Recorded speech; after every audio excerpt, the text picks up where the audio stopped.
10 segundos, atenção.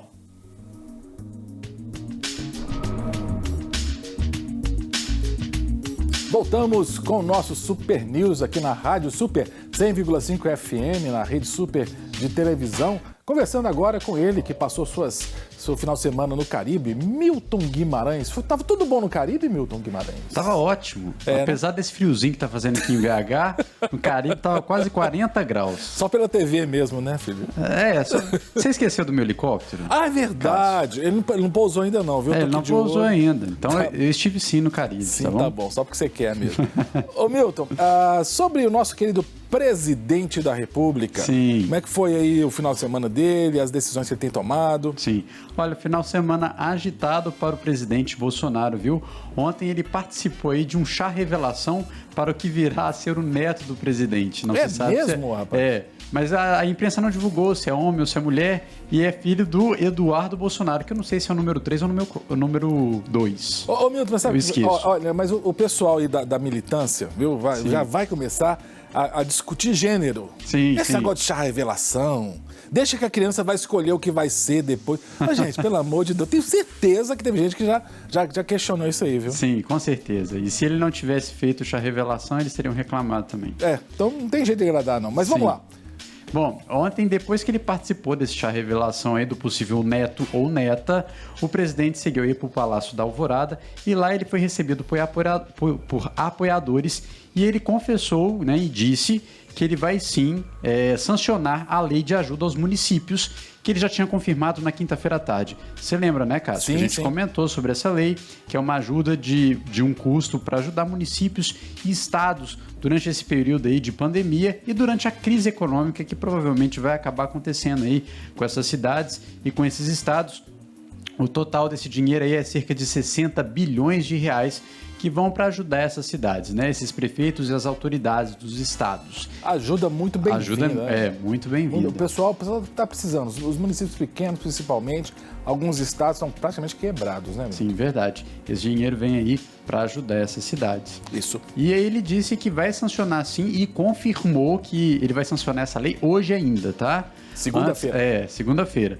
Antes da gente entrar aqui para o Super News, a gente conferiu, ainda não tinha sancionado nada, mas ele prometeu que vai ser nessa segunda-feira ainda, seguindo uma cartilha do ministro da Economia, que é o Paulo Guedes. Ele disse que foi por causa do Paulo Guedes e ele vai sancionar, é claro, vetando alguns pontos que incluem aí o congelamento dos salários dos servidores públicos, porque no texto original que tinha passado pela Câmara e pelo Senado, a Câmara dos Deputados e pelo Senado, ele tinha aqui alguns pontos, e inclusive, o que incluía, inclusive, esse sobre os congelamento. O congelamento, né? Ele ia não iam congelar os salários dos servidores públicos, mas agora ele disse que vai congelar sim. Então, esse seria o único ponto que ele ia vetar. A ideia é aquela ideia, né? Que está todo mundo sofrendo, então também funcionários públicos tem que pagar o preço. Sim. Também, no início, não só dessa lei, né, mas de um modo geral, que é o que o Paulo Guedes falava, ele queria que fosse o congelamento principalmente dos servidores a nível federal. Sim. Mas agora com a nova lei vai ser para todos os servidores públicos, né? Tanto no nível federal, estadual e também municipal. O pessoal deve estar adorando, né? O pessoal funcionário público está adorando Paulo Guedes e Bolsonaro, né, meu? Sim. Ô, Milton, tem um nome que é muito, muito usado nos últimos anos aí. Posso dizer anos, né? Sim. Startup, nome em inglês aí. Sim. O que é uma startup, né? E tem notícia sobre startup, não é isso? Tem. Notícia sobre startup é uma notícia bacana. Startups são empresas que estão mais envolvidas na área da tecnologia. E elas recebem esse nome porque elas funcionam de forma diferente das empresas tradicionais. O que a gente vai falar aqui é de uma startup lá de São Paulo que se chama Testify. É um nome em inglês também, Testify? né? Testify. Testify. Que vem de teste, né? Uhum. E eles decidiram criar testes para avaliar doenças. Ah, tá. A empresa começou tem pouco tempo, ela começou em janeiro de 2020 aí pelo Gustavo Janaldes, que é um empresário, que é o dono dessa startup. E eles começaram, na verdade, fazendo testes para outras doenças. Então, se você estava com sintomas de alguma doença específica, você ligava para essa startup, eles levavam até você esses testes. Um kitzinho? É um kitzinho. Você leva para casa e você faz o teste em casa mesmo. Um enfermeiro vai até a sua casa para aplicar o teste em você. Ah, tá. Então, para ter como é que eu posso dizer, todo um amparo, isso. na área de saúde, né? Porque você pode até comprometer ali, né? Sim, sim. Só que esse teste, desde janeiro que eles começaram a empresa, eles viram ali que começou a surgir uma doença nova, que é o coronavírus. Isso. E aí eles decidiram, não, vamos fazer então um teste específico para as pessoas que estão com sintomas de coronavírus, e aí criaram esse teste que é domiciliar, né? Olha só. Você liga ou manda uma mensagem no site deles, e eles levam um enfermeiro com um teste e ele vai testar você. Só que o chato é que aquele teste mais o clássico, né, do coronavírus, que é aquele via pelo nariz e vai até a garganta. Chega até no pulmão. É quase isso. Um negócio desse tamanho, mas fia aqui, pelo amor de Deus. Sim, o nome do teste é RT-PCR. E ele busca o material genético do vírus na sua garganta, né? Por isso que ele vai pelas vias aéreas. Isso. Né? E eles criaram esse teste. Esse teste é específico para pessoas que apresentam sintomas. Não adianta nada você estar sem sintoma nenhum e, quero fazer o teste. Eles não vão passar isso para você, tá? Só se você estiver apresentando sintomas. Então o enfermeiro vai até a sua casa e aplica isso em você. O dono dessa startup, né, que é o Gustavo, que eu já tinha comentado aqui anteriormente, ele disse que foi algo muito positivo para ele essa doença, porque ele teve que contratar o dobro de pessoas neste período. E eles já atenderam aí cerca de 15 mil pessoas só lá em São Paulo até então.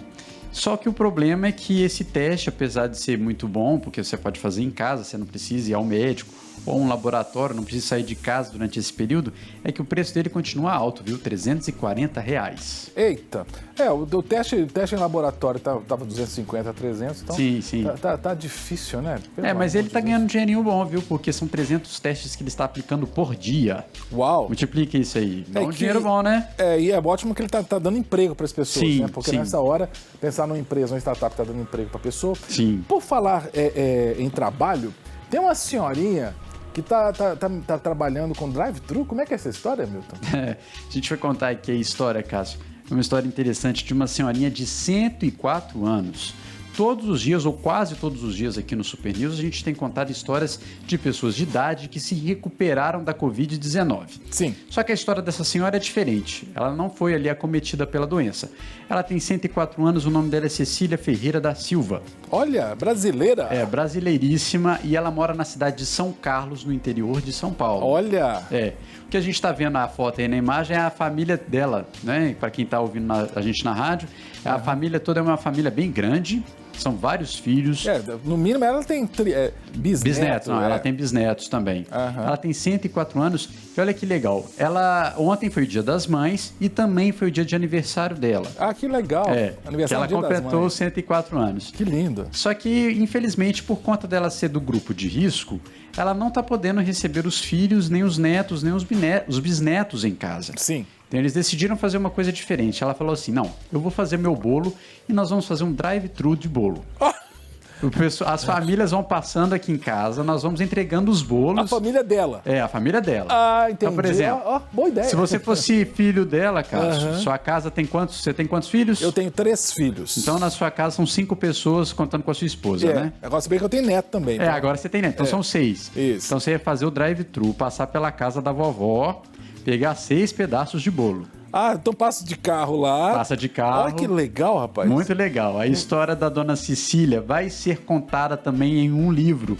Porque a Dona Cecília, apesar de ser uma pessoa super legal, ela está cumprindo aí a quarentena, só que a história de vida dela é bem pesada, viu? Ela nasceu aí no estado da Bahia, perdeu os irmãos muito jovem, inclusive ela teve que sair de lá muito cedo por causa de fome, ela teve irmãos que perderam a vida por causa de desnutrição. Que coisa. Uma senhora de 104 anos, ela nasceu em 1916, já viu 2 guerras mundiais, viu a gripe espanhola, já viu 20 campanhas para presidentes aqui no Brasil, você imagina? Ela viu 20 campanhas, e agora a história dela vai se tornar aí em livro, vai ser narrada em um livro que vai se chamar A Jornada de Cecília, porque o filho mais novo dela é meu colega de profissão, é jornalista e vai escrever a história da mãe. Provavelmente esse vai ser um dos capítulos, né? Que bela homenagem, hein? Bela homenagem. Muito legal, viu, Milton? Sim. E você falou, né, da Dona Cecília, não é isso? Dona Cecília. Muito lindo isso aí. Dia das Mães ontem também foi à distância com a minha mãe. Foi né? à distância, né? Ontem foi virtualmente. Anteontem que eu passei lá de longe também pela janela, assim, né? A gente está usando a tecnologia a nosso favor, né, Cássio? Exatamente. Ontem foi o WhatsApp, telefone. Sim. E você falou do pessoal da startup, que ele empregou muita gente, né? Sim. Se tem um trabalhador que tá agora pronto para o mercado, é o pessoal da tecnologia, né? Sim, o pessoal da tecnologia. A gente estava comentando em startups, que são essas empresas diferenciadas que atuam muito na área de tecnologia, e nós vamos falar aí de uma pesquisa que saiu pela consultoria McKinsey, que é uma consultoria tanto aqui no Brasil, como ela atende tanto o Brasil como os Estados Unidos, e eles fizeram uma pesquisa aí mostrando que os profissionais da área de tecnologia estão sendo os mais requisitados na atualidade. Sim. Por conta desse período de pandemia do coronavírus, as pessoas estão utilizando mais esses equipamentos tecnológicos e são esses os profissionais requisitados pelas empresas. Agora, olha que interessante, a gente estava comentando sobre startup. Sim. E elas estavam se tornando muito comuns no país, né? Uhum. Então a gente estava vendo o surgimento de muitas startups em todo o país, principalmente aqui no Sudeste, mas parece que essa pandemia deu uma mudada aí, viu, nessa situação, porque as startups, na verdade, estão perdendo dinheiro durante esse período de crise. E no lugar delas, as empresas tradicionais é que estão fazendo a contratação dessas pessoas. Então, olha o que eles estão fazendo. Boa parte das empresas tradicionais estão ligando para os profissionais da área de tecnologia que atuam em startups e estão contratando esses profissionais. Olha que coisa, então está tendo uma migração. O profissional da tecnologia, Sim, que antes era prioritário nas startups, agora ele está migrando para empresas físicas, tradicionais, porque precisa desse profissional. E não só por isso, né? Boa parte dos profissionais da área de tecnologia, eles se sentem mais seguros nessas empresas tradicionais. Enquanto que aqui no Brasil, essas startups, infelizmente, como elas estão começando, elas ainda não conseguem passar esse estado de segurança para os profissionais. Então, boa parte desses profissionais acaba entrando para essas empresas tradicionais aqui no Brasil. Para ter uma segurança, né? Para ter uma segurança, claro. Ainda mais durante esse período de coronavírus, boa parte das startups, infelizmente, teve de demitir aí boa parte dos seus funcionários. Mas o mais interessante é que os salários são muito bons. Olha, o salário de um profissional da área de tecnologia gira em torno aí de 4 mil até 30 mil reais por mês. 30 mil reais é o que o Milton Guimarães começou a receber quando era estagiário. Sim, verdade. Na verdade, era um pouco mais. Era um pouco mais. Foi aí que você comprou seu helicóptero. Foi durante esse período. Ô Milton, esse negócio de tecnologia é legal porque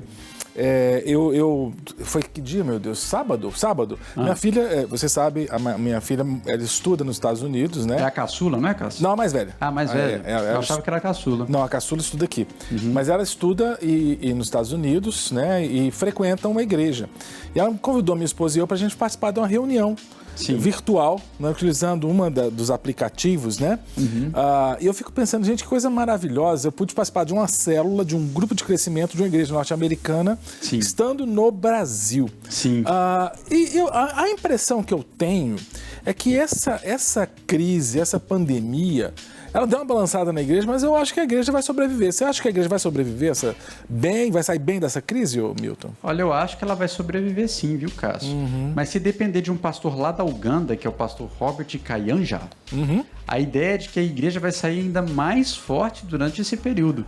Isso foi o que ele disse na semana passada durante uma reunião do Dia Global da Oração. Você já ouviu falar desse dia, Sim, Cássio? claro. O Trump, inclusive, ele tem uma fala muito importante no Dia Mundial da Oração. Sim. Né? A gente até mostrou aqui no Super News, exatamente. Né? E o Robert Kayanja, viu, Milton? Sim. Eu até sugiro o pessoal de casa, procura no YouTube vídeos, né? Ele tem um ministério na área de cura, de libertação, negócio. Sim. É poderoso mesmo. Sim, viu? é poderoso. Ele tem mais de 30 anos de ministério e atualmente ele é pastor sênior de uma igreja muito grande lá na Uganda, que é a Catedral do Centro de Milagres, que ele já funciona ali, essa igreja funciona há cerca de 22 anos. Ele é o pastor sênior dessa igreja e durante esse período de pandemia, muitos pastores na Uganda criticaram as ações do governo da Uganda, do governo do país, porque eles eram a favor aí da quarentena, né? Que não deveria ter reuniões em igrejas, como é o caso que acontece aqui no Brasil. Sim. Né? E eles foram muito contra isso, porque isso atrapalha muitas ações da igreja durante esse período e tudo. Mas ele aceitou numa boa e ele fez aí o Dia Mundial de Oração, o Dia Global da Oração. e ele disse que a igreja vai sair ainda mais forte. Ele comparou esse período de pandemia ao período em que Jesus esteve lá no deserto, antes de começar o seu ministério, em que ele ficou 40 dias e 40 noites em jejum e oração. Ele comparou que a igreja está passando por este mesmo período e que o diabo vai se arrepender muito de tudo que ele fez pela igreja, porque nós vamos voltar e sair deste período ainda mais fortes. Mas eu tenho certeza. Com certeza. Concordo com o pastor Robert Caianja. Sim. Concordo, viu? Porque o que eu estou vendo de estratégias que as igrejas estão criando, Milton, é sensacional. Sim. Sabe? Pessoas se convertendo com cultos online. Ontem mesmo eu participei, ontem pela manhã, mais cedinho, né? Sim. Eu participei de um culto de uma lagoinha de Portugal. Olha que legal. O culto começou, era 7, 8 da manhã. Sim. Né? Porque por causa do fuso horário. Eu participei do culto, fui edificado, ouvi a palavra. Foi uma bênção. Pois é. E é interessante esse período de pandemia porque a gente meio que fica mais criativo, né, Cássio? Exatamente. E as igrejas também estão passando por isso, utilizando a tecnologia a seu favor. Então isso é muito interessante. Ele inclusive disse que as pessoas têm que ficar atentas, orar mais e buscar a santidade. Porque este período é um período tenso, que o diabo está se levantando contra a igreja, mas que nós vamos vencer isso tudo em nome de Jesus. Amém. Concordo com o pastor Robert Caianja, vale a pena, confira, viu? Os vídeos lá no YouTube, pessoal de casa aí. Chegando em casa, digita lá Robert Caianja. Depois eu vou lembrar o nome do ministério, mas ele tem um ministério na área de música com crianças também, que é sensacional. Ô Milton, uma preocupação que o pessoal tem, e eu também tenho, é a questão da recuperação econômica. Sim. Né? Porque graças a Deus, né, nós estamos trabalhando, né? Trabalhamos na mídia, então o pessoal de jornalismo está trabalhando, mas tem muita gente aí que perdeu emprego, cara. Que infelizmente estão perdendo os empregos. Isso não é uma coisa que acontece apenas aqui no Brasil, mas que está afetando boa parte dos países, como Estados Unidos, China e a Europa. A gente sempre está contando aqui casos sobre a situação nesses países. E economistas disseram que essa provavelmente seja a pior recessão econômica desde a depressão de 1929. Isso. Eles estão chamando esse período de recessão agora de o grande confinamento, que faz todo sentido, né, Cássio? Exatamente. Que a gente está confinado em casa e, infelizmente, isso vai trazer uma recessão econômica grande no nosso país e não só no Brasil, mas em todo o mundo. Em 29, a gente teve o craque da Bolsa. Sim. Né? Em 1929 teve o craque da Bolsa, que afetou o Brasil, acho que o pessoal lembra. O pessoal lembra porque estudou história, né? Que o Brasil teve que até queimar café, jogar café no porto por causa do preço do café. A gente teve o último grande crise, foi em 2009, foi aquela bolha do setor imobiliário nos Estados Unidos. Mas os teóricos, os economistas estão dizendo que esse fenômeno de 2020 não se compara. Né? Não se compara. Eles ainda não sabem a dimensão disso para o restante do mundo, mas eles já dizem que provavelmente vai ser o maior desde o craque da Bolsa, lá em 1929, como você mesmo disse. E olha, ainda é cedo para falar se de fato é uma recessão, porque o NBER, que é um grupo de estudos econômicos lá nos Estados Unidos, mostraram que para que seja recessão, o PIB tem que cair 2 vezes em 2 trimestres seguidos. Nem deu tempo, então. Já não deu tempo. A gente está no primeiro trimestre, então verdade. Assim, não dá para saber ao certo se isso é de fato uma recessão econômica ou não. Mas eles deram aí, os economistas dão 3 perspectivas para o que pode acontecer depois dessa recessão. Se de fato isso for uma recessão, eles mostram aí 3 e nós vamos falar desses 3 hoje. Vamos lá. No primeiro deles, que é o mais otimista de todos, é o ENV. Né? Que é o que acontece. A gente estava com a economia bacana, a gente cai e se recupera rapidamente. Forma a letra V. É a forma letra V.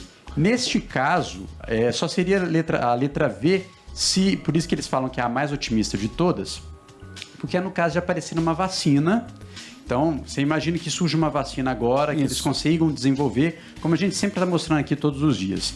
Então, essa vacina ia ser desenvolvida, ia ser distribuída para a população, para todos os países. A gente ia vencer o vírus da forma mais rápida possível, né? Por isso que é o V, que a gente ia se recuperar rápido. E olha, teria que ter uma recuperação muito rápida também das empresas. Quer dizer, o governo teria que fazer alguma coisa para recontratar a turma, né? Verdade. E o que ia acabar acontecendo, né? Eles iam voltar para a economia o mais rápido possível. A segunda visão que eles têm é de forma de U. Opa! Vai subir de novo. Vai subir de novo. Só que é diferente do V, porque do V é de uma vez, né? Isso. O U, a gente ia ficar um tempo ainda para poder se recuperar. Lá no fundo do poço. Lá no fundo do poço durante um tempo. Eles acreditam que esse é o mais provável que aconteça. A gente, infelizmente, vai entrar em recessão, boa parte dos países vão passar por essa crise financeira, muitos desempregados, aquele problema todo, mas que nós íamos conseguir subir aí novamente. Por isso que é uma forma de U. E eles acreditam que é isso que vai acabar acontecendo com os Estados Unidos. Entendo. E com outros países também, né? Com outros países também. E agora quer saber, tem mais letra aí? Tem mais uma letra aí, que é o W. Opa! Que esse é diferente, né? Porque a gente ia se recuperar rapidamente, chegava lá no ápice, a gente ia cair de novo. Mas eles explicam que isso aconteceria no caso do país inteiro não se recuperar. Porque de nada adianta a economia se recuperar, sendo que os sistemas de saúde não vão conseguir seguir esse mesmo trajeto. Então ele acredita que nesse sistema ele é o mais improvável, mas pode acometer países mais pobres, que eles acreditam que o coronavírus está acabando, mas aí de repente o sistema de saúde não consegue suportar o número de doentes e aí ele volta a cair outra vez. Mas esse é o mais improvável. E se isso acontecer, ele vai gerar ainda um outro problema, que é um problema em forma de L. Eita, mais uma letra. Mais uma letra, que é o que acontece atualmente com a economia da Venezuela, né? Que é o país estava bem, ele cai e ele não consegue se recuperar. E a população passa por problemas e tudo. Mas é por isso que a gente tem que ter muito otimismo, né, Cássio? E é por isso que a gente sempre está citando aqui que o governo, por mais que a gente fala que a quarentena, né, o lockdown seja o ideal para o país, existe uma preocupação governamental para que a economia continue a crescer, né? Que a gente não tenha tantos problemas e tantos desempregados. Porque se isso acontecer, infelizmente, a gente vai passar por outros problemas que é de fome. Né? As pessoas não vão estar morrendo por coronavírus, mas infelizmente vão estar morrendo de fome. Quer dizer que a Venezuela é forma de L? É em forma de L. No caso lá, não... Não foi trocadilho da sua parte não, né, Milton Guimarães? Não. O L aí não foi assim, não? Não foi não. Você nem pensou nisso? Não, nem pensei. Porque também foram os economistas americanos que falaram isso. Os americanos que falaram, não foi nenhum brazuca, não. Mas é interessante. No caso da Venezuela, esse L aconteceu e não foi por causa do coronavírus, né? Foi por causa de má administração do governo e tudo, mas é um exemplo de país que infelizmente não conseguiu se recuperar. E um exemplo a não ser seguido. A não ser seguido. Eu agradeço demais, viu, Milton? Obrigado, querido. Eu que agradeço. Foi um prazer conversar com você. Prazer conversar com você que ouviu a gente pela Rádio Super, você que nos assistiu pela Rede Super de televisão. Continue ligadinho aqui com a gente, sempre inspirando sua vida. Amanhã, meio-dia, tem mais Super News. Eu espero você. Até lá.